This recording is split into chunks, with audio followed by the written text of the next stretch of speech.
लोग जाति व्यवस्था की चुनौतियों के बारे में पढ़ रहे थे ना। तो इसमें कहा था कि जाति जो था, जाति धर्म जो था प्राचीन काल में नहीं था। ठीक है, प्राचीन काल में लोग एक ही जाति मनुष्य जाति को मानता था, सिर्फ समझता था कि हम केवल मनुष्य जाति ही हैं, है ना। हम यहाँ पर कोई जाति के विशेष रूप से जाति नहीं है और कोई विशेष रूप से धर्म में नहीं था प्राचीन काल में। प्राचीन काल में सिर्फ धर्म सिर्फ था सनातन धर्म, है ना। कौन सा धर्म? सनातन धर्म था, यानी सत्य सनातन धर्म को लोग मानता था प्राचीन काल में। ठीक, लेकिन जैसे जैसे लोग शिक्षित होते गए वैसे वैसे यहाँ पर जाति व्यवस्था बढ़ने लगी। ठीक है, इसमें हम लोग कल 4 जाति के बारे में पढ़े थे। क्या क्या पढ़े थे? एक वैश्य पढ़े थे, ब्राह्मण पढ़े थे, क्षत्रिय पढ़े थे और शूद्र पढ़े थे ना। यस, मतलब कि इसके बाद जो जाति का बंटवारा हुआ वो 4 भाग में हुआ। ठीक है, ये कब? जब यहाँ पर राजा महाराजा लोग रहने लगे थे, यही ना। आखिर जाति का बंटवारा राजा महाराजा लोग ही करते होंगे ना। इस तरह से ब्राह्मण, क्षत्रिय, वैश्य और शूद्र, ये 4 प्रकार के जाति हुए। और इसके बाद हम लोग पढ़े थे कि जो लोग पूजा पाठ करवाते थे उसको हम लोग क्या कहते हैं? ब्राह्मण कहा जाने लगा। ठीक है, जो लोग पूजा पाठ करते थे उसको क्या कहा जाने लगा? ब्राह्मण। और जो लोग युद्ध के क्षेत्र में आगे बढ़ने लगे उसको क्या कहा जाने लगा? क्षत्रिय। और जो लोग व्यापार करते थे उसको हम लोग बोलते हैं वैश्य बोला जाता है। यही था ना। और इसके बाद जो लोग सेवा, जैसे जो लोग मजदूर करते थे, जो लोग राजाओं के सेवा करने जाते थे, है ना, तो उनको क्या कहा गया? शूद्र कहा गया, जो सबसे नीच जाति के होते थे। इस प्रकार के जब जातियों का बंटवारा हुआ तो यहाँ पर जो जातीयता जो था, तेजी से जातीयता के कारण जो था यहाँ पर बहुत अधिक मात्रा में छुआछूत का देखने को मिला, है ना, भेदभाव देखने को मिला। और साथ ही साथ इसको देखते हुए विभिन्न कुछ लोग जो थे इसका विरोध भी किया था। कुछ लोग इसका क्या किया? विरोध किया, क्योंकि सबकी नज़र में सब चीज़ अच्छा नहीं हो सकता है ना। कुछ लोगों की नज़र में था कि जातीयता बंटवारा अच्छा है ना, लेकिन कुछ लोग का लगा कि नहीं, जातीयता बंटवारा अच्छा नहीं है, जाति के कारण भेदभाव छुआछूत गलत है। ठीक है, तो इसी में आपका आगे हम लोग इसी को देखते हुए एक मंडली का स्थापना किया गया था, पता था ना।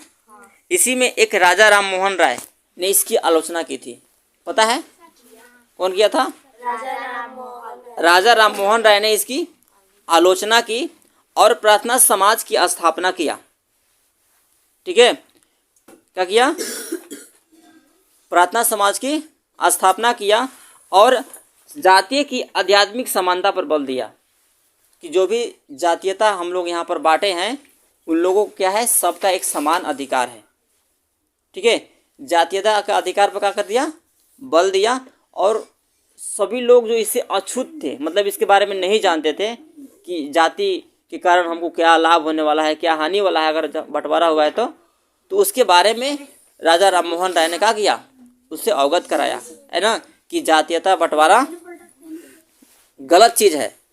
ठीक है, इस तरह से जाति उन्मूलन के लिए 1840 में एक परमहंस मंडली का स्थापना किया गया था।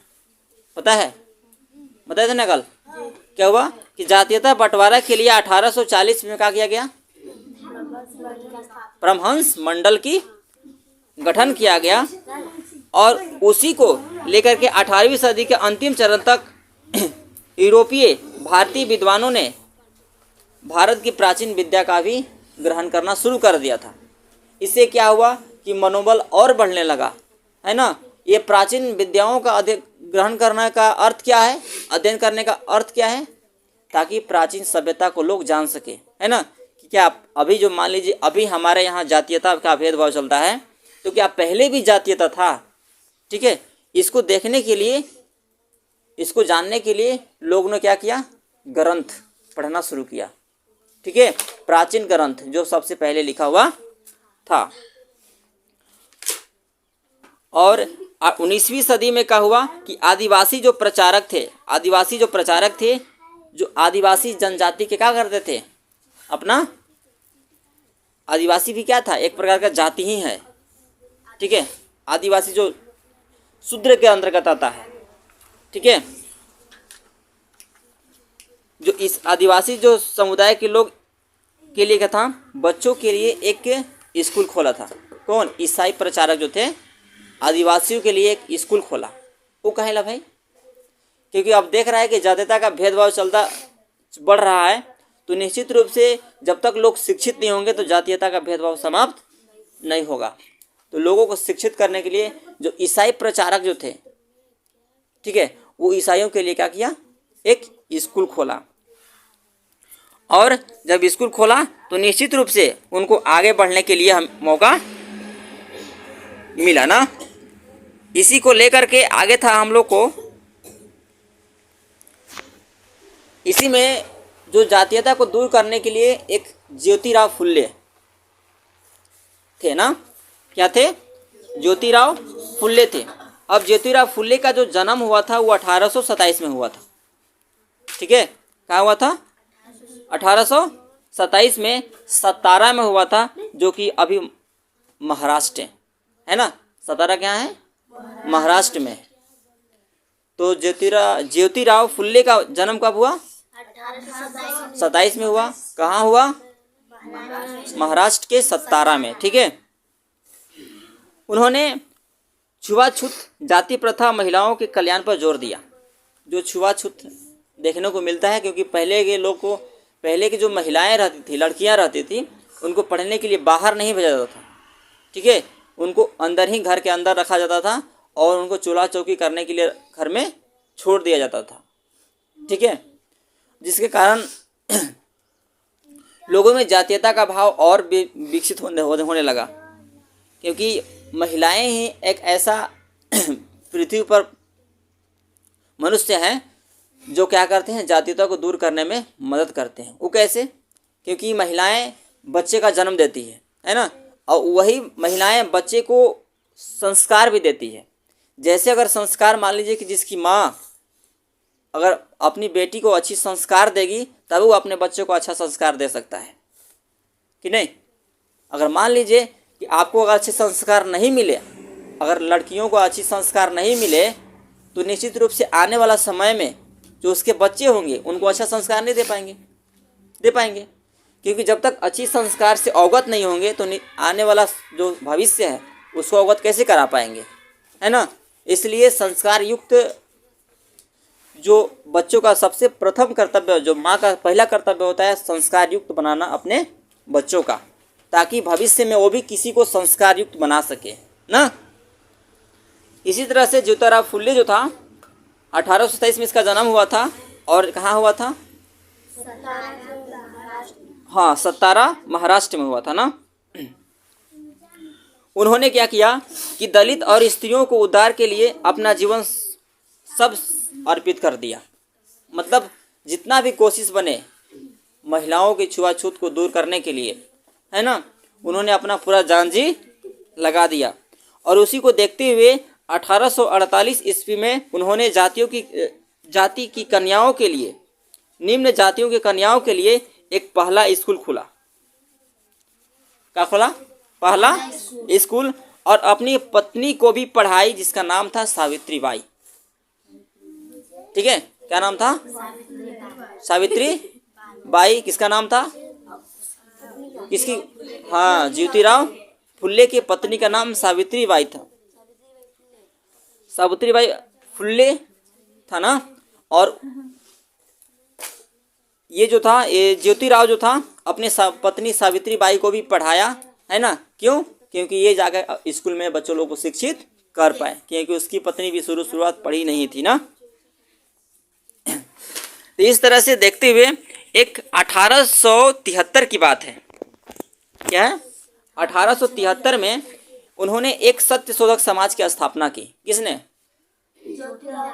हाँ, ज्योतिराव फुल्ले ने सत्यशोधक समाज की स्थापना किया। इसके बाद और जाति धर्म के लोगों के लिए उनका द्वार खोल दिया। जब सत्य शोधक समाज की स्थापना किया गया, यस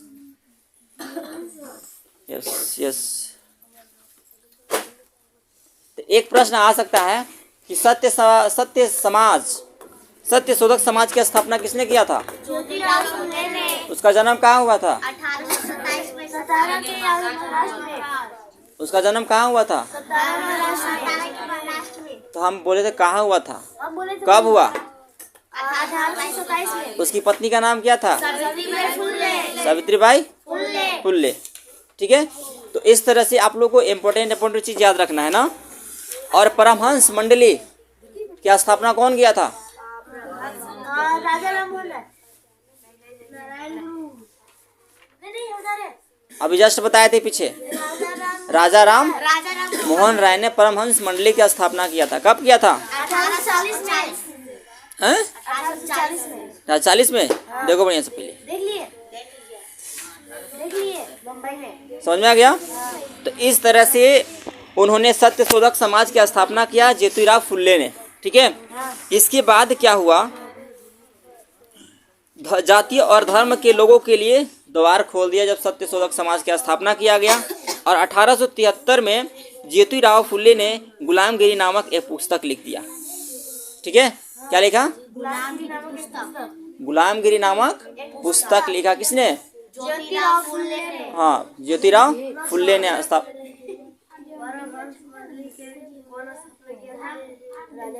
राजा राम मोहन राय।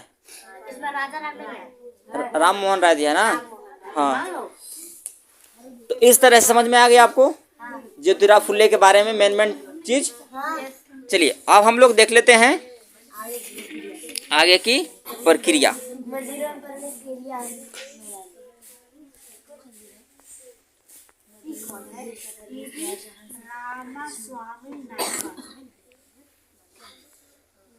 अब है मंदिरों में प्रवेश के लिए आंदोलन जारी हुआ था। ठीक है, इसमें क्या हुआ था कि इसमें जो महत्वपूर्ण भूमिका था डॉक्टर भीमराव अंबेडकर का। ठीक है, किसका था? डॉक्टर भीमराव अंबेडकर का इसमें महत्वपूर्ण भूमिका था। महान दलित नेता डॉक्टर भीमराव अंबेडकर का जन्म मऊ, जो कि मध्य प्रदेश में अभी है ना, वहाँ पर हुआ था। ठीक है, यह एक महार परिवार के थे। महार है ना, महारा परिवार के थे। ठीक है, जो निम्न जाति के रूप में माना जाता था। अंबेडकर ने दैनिक जीवन में जातीय भेदभाव को करीब से देखा था, क्योंकि महारा परिवार के थे। अब महारा जाति को सबसे नीच जाति के रूप में जाना जाता था। क्यों? क्योंकि उनको ऐसे माना जाता था क्योंकि वे किसी भी जानवरों का क्या चमड़ा उखाड़ करके अब बेचा करते थे। ठीक है, क्या चमड़ा उखाड़ करके बेचते थे। अब देखो कोई मोची जानते हो? मोची भी शायद महारे जाति का होता है ना। अब हम देखे कि एक मोची बैठा हुआ था, है ना, और गढ़वा में, और एक उधर से आया और ला चपलिया सीधा चपले फेंक के कहा। अब बताओ उसका कोई इज्जत है कि नहीं? अगर उस समय हम मोची रहते तो वह चपला उठा के चराट बन देते उसको अतिया में, कनपटिया में। हैं? अरे भाई तुम चप्पल सिवाने आए हो ना, तो इज्जत से उसको डाल दो नीचे ना, फेंक दिए चप्पलें निकाल कर धरा सिया। हैं? तो ये गलत बात है कि नहीं? अरे उसका भी इज्जत समान है, 2 रुपया खातिर बैठा हुआ है, इज्जत करके थोड़ा सा उसको मेहनत का फल दो। नहीं ओकरे चपले ला मार दे, है ना, ताकि उसको पता चल जाता कि क्या इज्जत होता है। ठीक है, तो इस तरह से लोग ऐसे भी अभी बहुत सारे हैं जो अपने आप को समझते हैं कि हम थोड़ा सा काबिल हैं, है ना। भेदभाव को करीब से देखा था। मुंबई प्रेसिडेंसी में छुआछूत का सरकारी स्कूल में घुसने नहीं दिया जाता था। जो मुंबई में एक प्रेसिडेंसी था, है ना, वहाँ पर छुआछूत को सरकारी स्कूलों में घुसने नहीं दिया जाता था। जो भी छुआछूत के लोग होते थे, निम्न जाति के लोग होते थे, वहाँ पर उनको घुसने नहीं दिया जाता था। उन्होंने 1927 ईस्वी में मंदिर में प्रवेश आंदोलन शुरू कर दिया। इस चीज़ को जब उन्होंने देखा, किसने? भीमराव अम्बेडकर ने। डॉक्टर भीमराव अम्बेडकर ने इस चीज़ को देखा तो क्या किया, उनको मना कर दिया, है ना, देख करके, और उन्होंने आंदोलन शुरू कर दिया कि अब हमको क्या करना पड़ेगा, छुआछूत को समाप्त करना ही पड़ेगा। ठीक है, इस तरह से आता है गैर ब्राह्मण आंदोलन भी शुरुआत हुआ था, है ना। गैर ब्राह्मण आंदोलन का मतलब हुआ कि ब्राह्मण को न मानने वाला। ठीक है, अगर जो ब्राह्मण जो ब्राह्मण नहीं है, जो निम्न जाति के लोग हैं, उनको वहाँ पर कोई वैल्यू नहीं होता था। जैसे यहाँ पर एक है, इसकी शुरुआत जो था, इस आंदोलन का शुरुआत जो था ईवी राम नायकर ने की थी। ईवी रामास्वामी नायकर ने किया था इसका स्थापना, आंदोलन, इस आंदोलन की शुरुआत। ठीक है, तो गैर ब्राह्मण आंदोलन की शुरुआत किसने की थी, ईवी रामास्वामी नायकर ने इसकी शुरुआत की थी। समझ में आया। इन्होंने भी एक पार्टी ज्वाइन की थी, कांग्रेस पार्टी। ठीक है, और जब कांग्रेस पार्टी में इनको, ये भी निम्न जाति के लोग ही थे।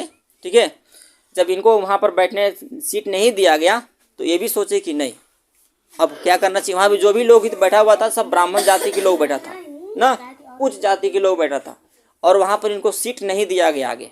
ठीक है, इसलिए ये भी सोच लिए कि नहीं, हमको क्या करना है, अब इसको ख़त्म करना ही पड़ेगा। तो उसको देखते हुए इन्होंने गैर ब्राह्मण आंदोलन शुरुआत किया था ईवी रामास्वामी नायकर के द्वारा। ठीक है, तो इस तरह से यहाँ पर ये आपका ख़त्म होता है।